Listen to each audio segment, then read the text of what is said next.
It is a summation of more than 20 years of research on one subject, and that is, why do some people do so well in life, while so many more do not? And the first thing let's talk about is the magic word. The experts call it the most important word as far as the results we get from life are concerned in this or any other language. And that word is attitude. It is our attitude toward life which will determine life's attitude toward us. Let's face the fact honestly that we shape our own lives, and the shapes of them will be determined by our attitudes. A person with a poor attitude toward learning, for example, isn't going to learn much until he changes his attitude. If we take the attitude that we cannot do something, we generally will not do it. An attitude of failure, and we're whipped before we start. So we know then that what we receive from life, what we accomplish or fail to accomplish, is due in large measure to our overall attitude. William James of Harvard University put it this way: "The greatest discovery of my generation is that human beings can alter their lives by altering their attitudes of mind."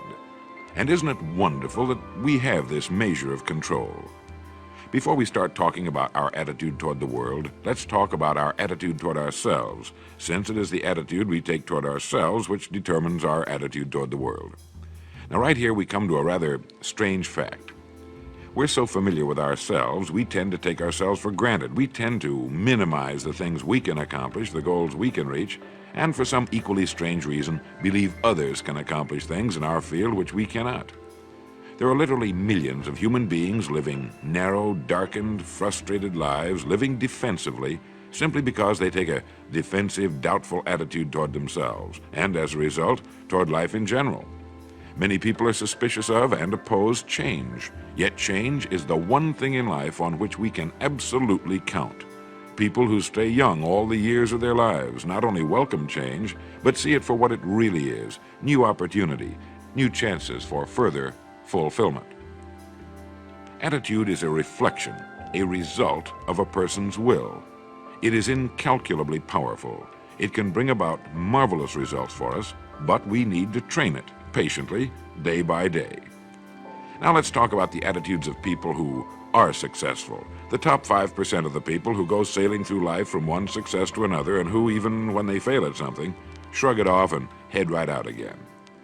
No matter who the person is or what he does, men and women in sales, business executives, people in all the professions, wives and mothers, students, top people in the armed forces, public servants, men and women in the service of religion, working men and women in all fields of endeavor, wherever you find a person doing an outstanding job and getting outstanding results, you will find a person with the right kind of attitude. These people take the attitude toward themselves that they can accomplish what they set out to accomplish, that there's no good reason on earth why they can't be competent, successful. They have a healthy attitude toward themselves and, as a result, toward life and the things they want to accomplish. And because of this, they achieve some remarkable things, and they come to be called successful, outstanding, brilliant, lucky, and a lot of other things. They're quite frequently no more brilliant or outstanding than the majority of the people by whom they're surrounded. But they did develop the right attitude, and they found their accomplishments not too difficult, and many times surprisingly easy, simply because it seems that so few are really trying, really believe in themselves. Successful people come in all shapes and sizes and in widely varying degrees of intelligence, background, and so on. But they all have one thing in common. They expect more good out of life than bad. They expect to succeed more than they fail. If you want something worthwhile, take the attitude that there are a lot more reasons why you can have it than there are that you cannot, and set out to earn it. Go after it, work at it, ask for it, and 9 times out of 10, you'll get it. Our environment is really a mirror of our mental attitude. If we don't like our environment, we have to change our attitude first. Now, the world plays no favorites. It's impersonal. It doesn't care whether we change or not. Adopting a good, healthy attitude toward life doesn't affect the world and the people in it nearly as much as it affects us. It would be impossible to even estimate the number of jobs which have been lost, the number of promotions missed, the number of sales not made, the number of marriages ruined by poor attitudes. But you can number in the millions the jobs which are held but hated, the marriages which are tolerated but unhappy, all because of people who are waiting for the world and others to change toward them, instead of being big enough and wise enough to at least make a test which will prove beyond any shadow of a doubt where most or at least a big part of the trouble lies. Studies made of the lives of literally thousands of successful people have shown that they radiate confidence, assurance, they expect success, and they get success. You can spot these people by the way they walk, by the way they look and act. You can feel it about them when they enter a room.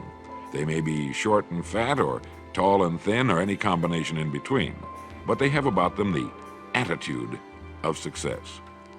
In the record Greener Pastures, I'll get into this next statement, but right now I want you to realize, if you don't already, that in 5 years or less, you can get right to the top of the work you're now doing. I know this, but the important question here is, do you know this? The minute you do know it, you'll have this right attitude I'm talking about. The easiest and most effective means of forming a good attitude habit is to begin to act as though you have a good, positive, expectant attitude toward life. That's right. Begin right now to walk, act, and look as though you belong to this group. If you're already in the top 5%, you'll know what I mean. If you've never tried it, you'll be amazed at what happens. Actions trigger feelings, just as feelings trigger actions. Now, let me tell you of a little test you can make which will prove beyond any shadow of a doubt that a good attitude can change a person's life as dramatically as walking from a darkened room into the bright, clear light of day. Not long ago, I read a line which went, "Life is dull only to dull people." This is true, but it also could have read, "Life is interesting only to interesting people," or "Life is successful only to successful people."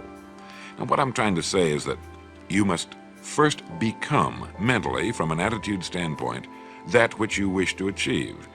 A famous restaurateur was being interviewed by a reporter who asked, "When did you become successful?" And he replied, "I was successful when I was sleeping on park benches because I knew what I wanted to do and that I would do it."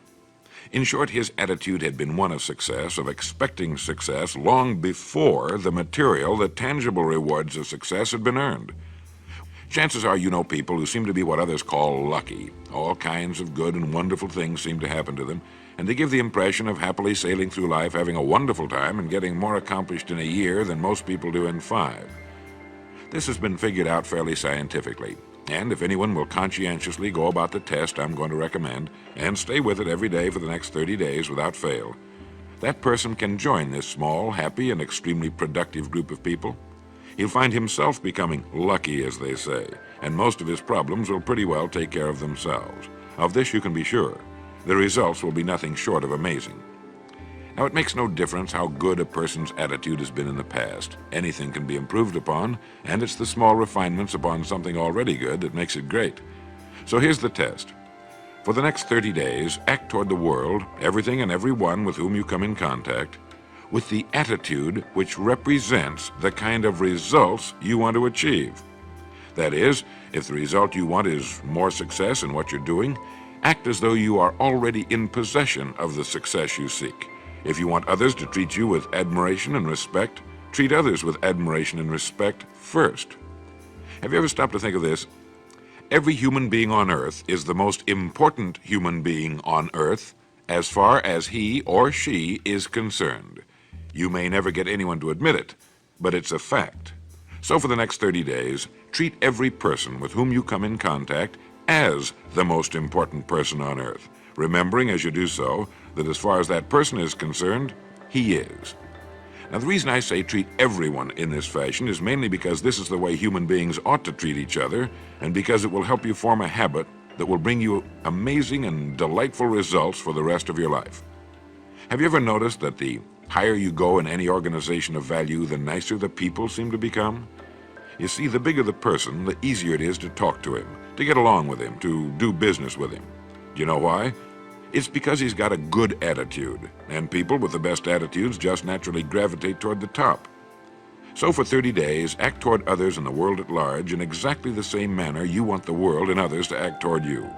Treat your wife or husband as the person he or she really is, the most important person in your life. And the same with the children.